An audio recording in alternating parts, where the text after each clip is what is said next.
Welcome to Revolution Against Evolution. I'm your host, Doug Sharp. Me co-host Rich Cuvier here, and Doug, you've come up with a very interesting subject tonight. It's one of those subjects that sometimes it's hard to talk about because it's. I hate to talk about this. I know it really is, but the evidence is there. It's really a black mark on all of evolutionary thinking. They have distanced themselves quite a bit in recent years, or they've tried to, but the insurmountable evidence is, and most people don't even know how bad social Darwinistic problems and the idea of what evolution, what happened, what scientists did back in the 1800s, early 1800s, all the way through really I'd say the 1940s through the Hitler times. But we have a book here written by Jerry Bergman called The Darwin Effect, copiously footnoted. Jerry does incredible research. And there's a lot of stuff in there, and we're just going to touch on one aspect of it, right, Doug?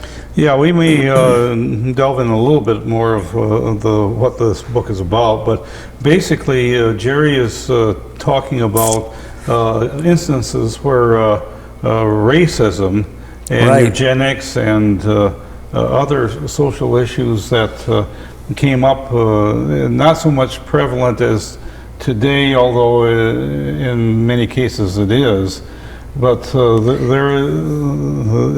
these things were exacerbated. Was that exaggerated and exacerbated? Yeah. Put a combination. I like that. I like that's portmanteau words. I like those. You put two words together, make a third word.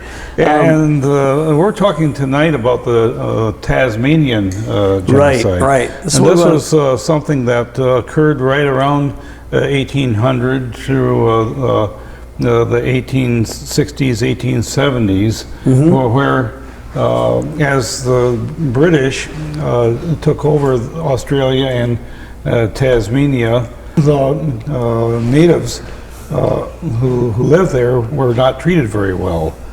Well, the thing what people don't really understand, we fully acknowledge, we know Darwin wrote his book in 1859, Origin of the Species, but the concept of an evolutionary kind of thinking had gone back for at least 50, 60 years. Late 1700s, his own grandfather Erasmus Darwin had a saying, he had a little logo, it said, "From shells, everything."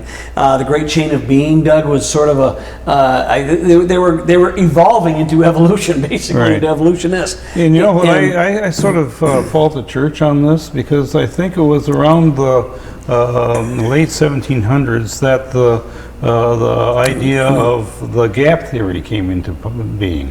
Now, I didn't know it was this early that they started thinking this way, that there was a pre-Adamite race that preceded Adam and Eve. This was what time period was this? This was late 1700s. I didn't know this that early either, because the first book I ever read was a book called Earth's Earliest Ages by Jesse Penn Lewis, and that's the most famous one when I was in my young Christian days, and it was it was like really awesome. It's kind of cool looking, but it was all about a gap theory. But Doug, it makes sense. The late 1700s, it seemed like a lot of filth, and the floodgates of hell seemed to be opened up about that time. All kinds of bad stuff started coming up, and obviously you talk about everything from the French Revolution to theosophy. You got Darwinism, you got Charles Lyell and his long ages for the earth, and there's all kinds of stuff that's coming on during this particular period of time. So that doesn't surprise me, but I didn't know that. So that's an interesting fact. And it's interesting, evil is always been there. And there's always been rebellion against God, and there's always been people who've wanted to have an excuse to legitimately cut God out of the picture and to justify their actions. Right. And whether they wanted to justify their actions or not, they would. There's always this tendency towards doing what is evil, and so we have a little bit of the history of what happened, and we go back to the time when Tasmania was actually discovered by a Dutchman. His name was Abel Tasman. That's why it's called Tasmania. It's named after. All right. Was 1642, 1640, somewhere around there? Yeah, something of that age. And so they found Tasmania early, and basically the people who lived there were Melanesian. They were a lot of the same type of people that live in Australia and Papua New Guinea, and so they were considered savages by the Englishmen. Although they, when they first encountered them, they thought that the people were very. Let me read this. They found them to be with cheery dispositions, polite, kind, sincere, intelligent, and extremely skilled divers and fishermen. You talk about the late 1600s. The evolutionary type of thing had not really come into the existence yet. I mean, you got to, but by the next 100 years, things had changed. Is what you're saying? Okay. And you know, in the early days, they were almost always positively regarded by the English colonists. So they thought that they were pretty interesting people, you know. Yes. And if you take a look at it, it is our commandment as Christians to go into all the world and reach every tribe and nation and culture for Jesus and to introduce them to the gospel. Well, Doug, you know, we talk about things like that. Obviously, the stench of the church not doing anything, let's say in South Africa during all the apartheid things, you know, the church. What I tell people is, if the church doesn't really stand for truth and righteousness, the words of Jesus were right. If you don't, if the salt loses its saltiness, it's fit to be nothing but trampled on. And oftentimes that's why we get trampled on, because we don't stand up for truth. We end up being weasels, and we end up trying to compromise and we're so much about loving and tolerating, and that we let everything, the floodgates of filth come in. And unfortunately, if the church doesn't stand up for righteousness, nobody else is going to. And it starts out with maybe just a little simple error. Such as this, the gap theory. The gap theory, okay. And if you're not familiar with the gap theory, it's the idea that between Genesis chapter 1, verse 1 and verse 2, that you have a gap of a whole bunch of millions and millions of years, however much time they want. They put that gap there, presuming that there was a time that Satan ruled the earth, and there's a you know, he ruled the earth with his dark angels, and then came Adam was the created person that God designed to carry on the human race. Right. It was a world that was ruined, and then it was ruined. Reconstruction theory, as it's called. The idea, Doug, where demons came from was from these earlier beings that were disembodied souls, and that's why they want to possess a physical being. All of that's a lot of malarkey, but I will say this to the gap theorists: they held on to that because the long ages were really coming into its own. Lyell with his principles of geology, and Hutton before him, and a few other ones that were writing about. They were already pushing it.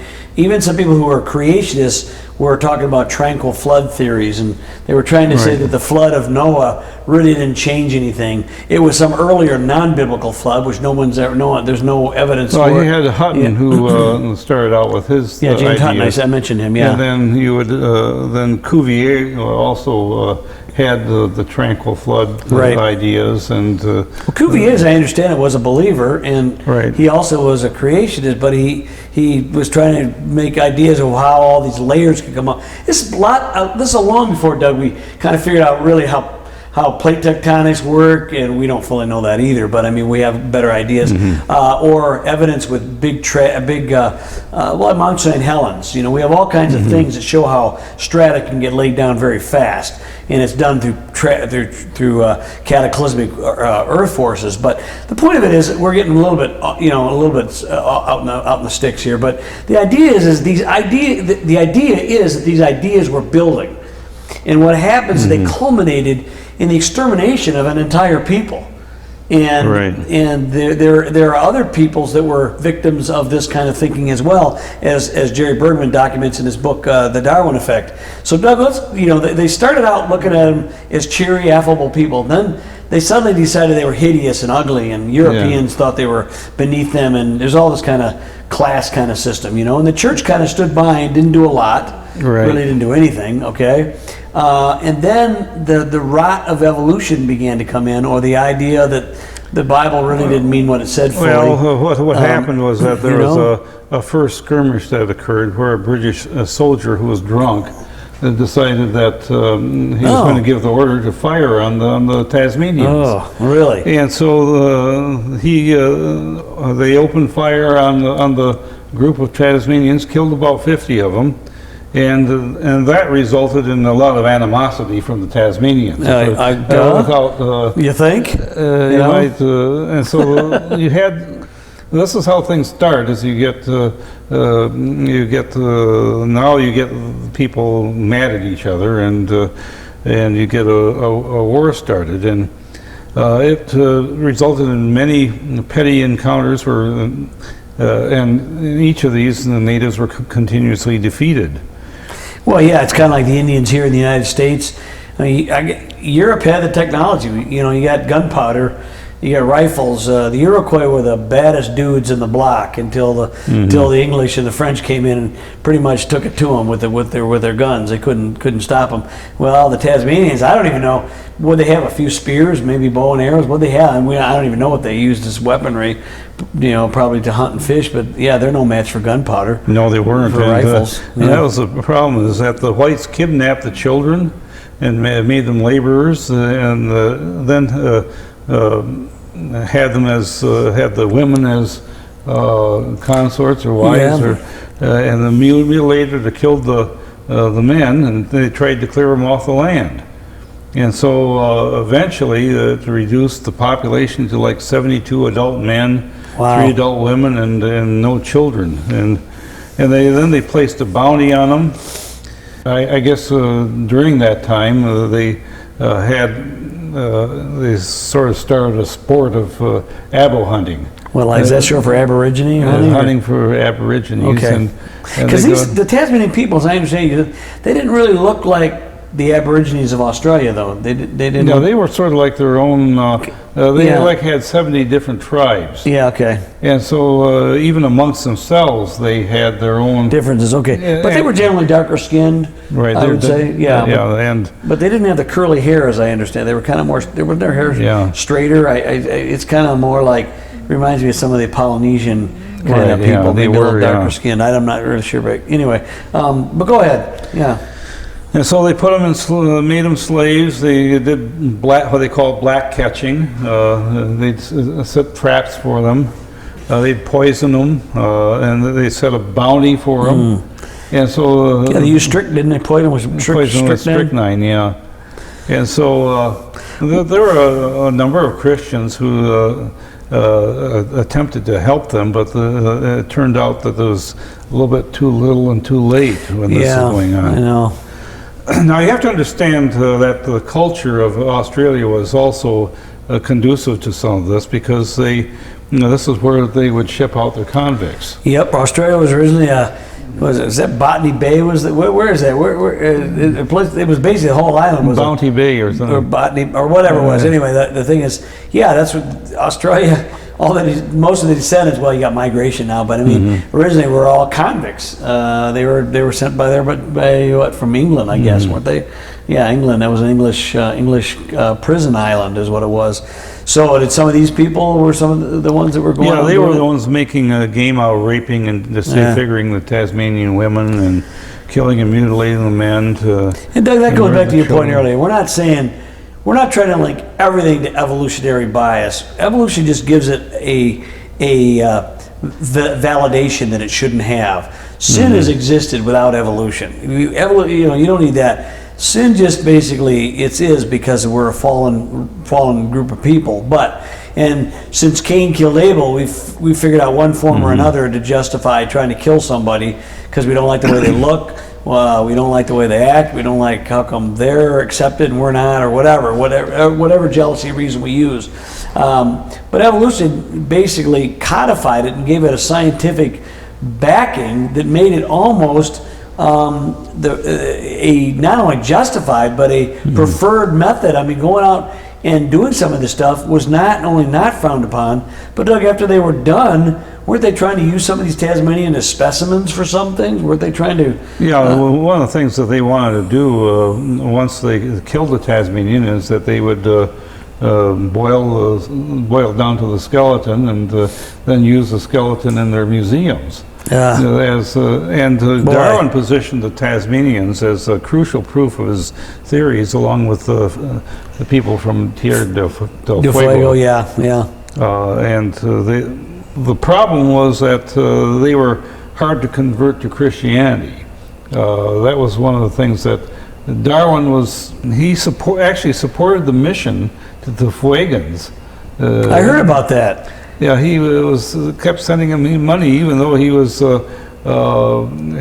realizing that they were actually doing some good to them. Okay. He, with his theory, he didn't believe that anything that the Christians were doing. Yeah, he's kind of a strange character. Do you think the mission money was something that he had, maybe in his heart he was there, or do you think it might because of his wife a little bit influencing him? Emma was, for all intents and purposes, a Christian. Yeah, that's what I understand. It was interesting. She had written a couple of books. Jerry Bergman has a couple of her books that she had written. Okay. And they are actually pretty spiritual books, apparently. And so, how did that go along? Wow. Why she ended up staying with him is a real test of Christian character, I guess. I know. I don't get it either. But because all accounts, Darwin became more entrenched in his atheism as he got older and older.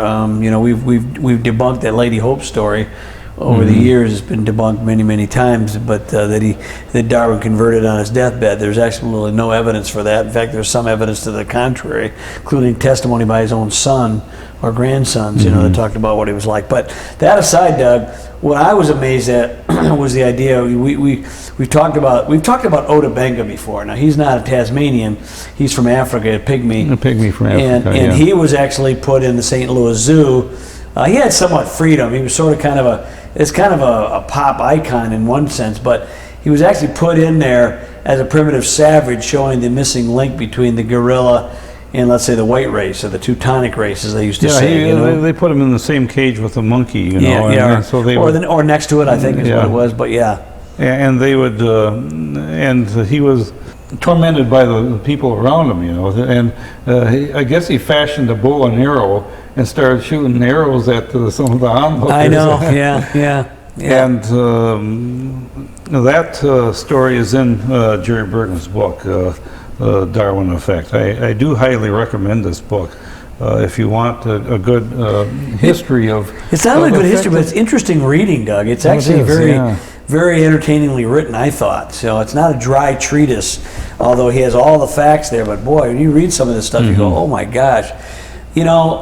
Even evolutionists have said, evolution is the acid rotting, rotting the fabric of society.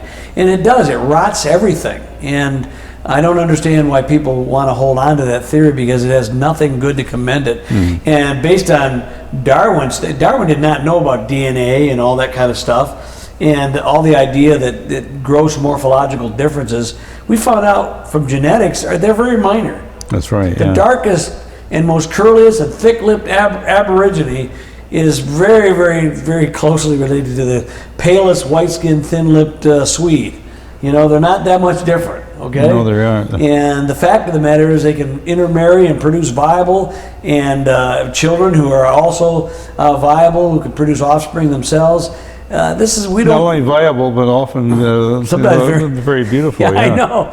Yeah, I should tell Doug, you married a Chinese gal, and your kids are gorgeous. They're very, very. I don't know. They took more after their mom than you, I think. No, I'm kidding. I had to jazz them. That's all. No, but they really turn out quite lovely, and they're really good human beings. But they're very, very good. And of course, we talked about the Polynesian islands. And they've got pretty much a hybrid of every white, black, Oriental. I can't even say. Somebody said you can't use Oriental anymore. You got to use Asian, I guess. But what if they're not Asian? You know? But what if they're bald? What are they? It's just like, anyway, the point of it is that everybody stopped That's an off and he's inside like, joke. Yeah, it's an inside joke. We won't get into that, but from years and years ago when I was a young kid. But anyway, so Doug, the Tasmanian people, the last woman was 1876. Is that correct? That's when she died. Actually, there's another one that claimed to still be the last Tasmanian. She died in 1881. After that, okay. All right. But there, in 1830, 30 years after the British settled Tasmania, the last 135 Tasmanians of the population were rounded up and they were transported to Flinders Island, which is nearby. And there was a fellow by the name of George Augustus Robinson who attempted to save the last remaining Tasmanians. And he was a fervent Christian and was not convinced that they were not beyond salvation. You know, Doug, I'd like to know how he did some of his missionary stuff. We've found out as creationists some of the best ways to convert people is to talk about our common origin from Adam and Eve. Right. When you go to the book of Genesis, they see a commonality where oftentimes the church goes in like, we have all the wise things, you're the ignorant savages. No, you basically maybe have lost stuff, and we've been lucky to gain. We've lost things too, but the point of it is when they talk about stories like Noah's flood or the Tower of Babel or the creation of the first man and woman, oftentimes the same stories in sometimes muddled or even mythologized type of forms, they can recognize these stories in their own culture. And I have a feeling he was not very effective, as I understand it, right? No, apparently he wasn't much of an administrator, and so financially the whole thing fell apart. Well, that's and so there was a bunch of when you're trying to be a missionary, you have to almost be good at everything that you do. It's a tough thing. I have a friend who actually is responsible for straightening me out when I was in college. Really? Yeah, and his name is Barry Makel, and he currently is a missionary in Papua New Guinea. Yeah. But actually, he's in a different area now. He's working in one of the islands in the Solomon Sea. Oh, really? The island, there's two islands next to each other. There's Buka, which is up to the north. Okay. And then Bougainville is a longer island. It's about 150 miles long. Now, do you buy Papua New Guinea? Or They're hundreds of miles out in the sea, but it's part of Papua New Guinea. How long has he been out there? He's been out there for maybe 4 or 5 years. Really? I did not know that. Yeah. And the island of Buka has 3 languages on it, and it's just a little tiny island, you know. And so there's a language group up here, one down here, another down here. Wow. But on Bougainville, there's 18 different languages, and that's about 35 miles wide and 150 miles long. And so it's a long, narrow island. But here you have these multiple languages too. It does 18 different languages on Bougainville. Wow. Okay. And so here he's dealing with 21 different languges in this particular area. Now, even though he's a missionary, but he's a Bible translator, isn't it? He's with Wycliffe Bible Translator. So that's a big part of it. You know, getting the Bible into their own culture. And so not only he has to learn these languages, but the cultures as well. You know. And I guess that he has guys coming to his school there. They actually come in by boat from some of the Solomon Islands nearby. And so all these islanders have their own little cultures, and they get together with the translators to learn how to translate their own do the translations themselves. Well, Doug, what a counterpoint to the evolutionary scenario, or even the sin scenario, which evolution basically promoted. It made it even worse. But the fact is like the Christian missionary is trying to really understands these people as individuals made in the image of God, fallen, maybe lost, they whatever. Some of them Christian, some of them, a lot of them probably not, but. Whereas the other ones, they're treated as inferior beings. They're lesser humans, or not even humans at all in the old days. See, as I say, Darwinism has gotten away from social Darwinism, but your ugly past is there. You can't just whitewash and pretend it's not there, because it is a natural inclination for people to lord it over people in some form or another, thinking they're better than you are. This is what people do. This is a natural inclination for some people to want to be higher than you, and evolution allowed that in a scientific framework to become codified as policy, because basically science says people evolved upward. We're the highest race, you're the lowest race, because look at our technology, look at our arts, look at our this and that and the other thing. And so all of that served a bad end, where your friend Barry Makel, Doug, he's there, and missionaries like the guy, even though he wasn't effective, he taught that these people were made in the image of God, not lesser beings. This is a diametrically opposed viewpoint here. And what is different about what Barry is doing is that he is employing the people there to help them learn how to do it themselves, treating them with respect, that they're able to be educated in order to do this, and Bible translation is a complicated matter, and when you get right down to it, each language is a complicated thing to figure out. I wouldn't want to do it, Doug. And I have enough trouble trying to keep up with all the computer languages. I have to keep relearning and relearning. They're still foreign languages to me, And so it's a difficult thing that people have to do, and you have to realize the native peoples also have their own sin baggage to deal with.